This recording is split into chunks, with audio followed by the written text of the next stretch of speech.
Hey there, folks. Hey. I'm excited to bring you an extensive review of the Casio Privia PX-160 digital piano. I noticed that there aren't too many detailed reviews of this instrument out there, so I thought I'd share my insights and experiences with all of you.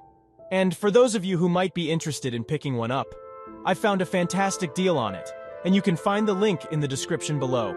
Quick tip: be sure to check the coupon box beneath the price for an additional discount. Now let's dive into the world of the Casio Privia PX-160. So just to give you a little background, I've been a piano player for about the last 15 years, taking quite a lot of lessons, played on a lot of different pianos, a lot of different digital pianos, and a lot of different acoustic pianos, from cheap uprights all the way to Steinways. Not saying I'm some sort of great expert or end-all be-all, but I do know a few things about piano. So who is this piano for? Casio kind of made this piano aimed at, I hate to even say it's aimed at beginners because the price point is kind of aimed at beginners. But the actual digital piano itself is so good for the money that you could use this throughout your entire piano career and never need anything better. There are basically two things that I look for, well, two and a half, let's say three things that I look for in a digital piano. One, and the most important thing, is the touch, and more specifically, a scaled hammer action keyboard. And in my opinion, the PX-160 has one of the best scaled hammer action keyboards out there. The touch on this piano easily rivals $5,000 to $10,000 acoustic pianos. Now, it's not going to have quite the same touch as a grand piano.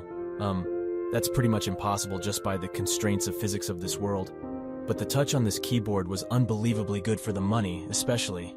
I really didn't expect it to be anywhere near as good as it was for this price. I've played on, just to show you how good the technology has gotten on these, I played on my teacher's Clavinova, which I believe she spent upwards of $6,000 on, but it's about 10 years old.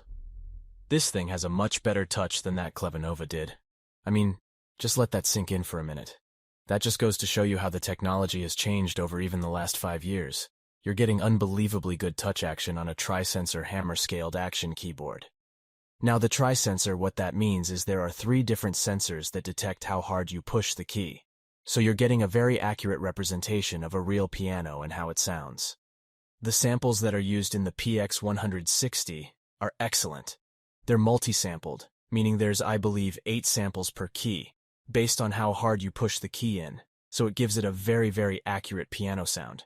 And that's kind of leading to my second point, which is the sound. The sound consists really of 2 different things in digital pianos. First being the sensors and the samples that they use, which are excellent in this keyboard, and the speaker system that it uses. Now, you can output to a different speaker system, but this does have a built-in stereo speaker system. They're both 8 watts channel. They're not amazing, but they're still very, very good. But that's to be kind of expected with a piano of this price.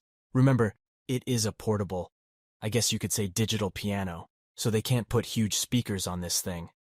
But I was really blown away at how good the actual speakers sound in this piano. The third thing, and while this really isn't the most important thing, is it's kind of the software, the features built into the piano. Now this is a fairly bare bonus piano. It does have some good quality sounds that come with it in electric pianos, harpsichords, and recorders, things like that. And they're very good, and they sound very good. It does have a nice function that you can record all your performances, which is really nice because one thing I've noticed, especially with a lot of new students, is it helps to hear yourself play, and it's really something you can't do without some kind of recording device. Obviously, because you think you hear yourself while you play, but you'll be amazed. You'll play a song, hear how you think you played it, and then when you listen to it back, it sounds completely different than how you actually played it.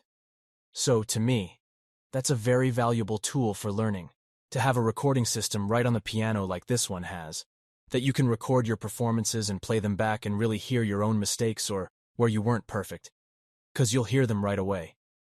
Because it'll sound different in your head as you're playing as when you play it back later. But, overall, for the money, in my opinion, if you're new, getting into learning to play piano, maybe you're coming back after a hiatus, you took lessons when you were younger, or if you're a seasoned piano player looking for a very, very good quality instrument for the money, this is the one to get. The PX-160, I absolutely love it. Highly recommend it anyway. If you have any more questions on it, just leave them in the comments below. Thanks for watching, guys, and have a great day.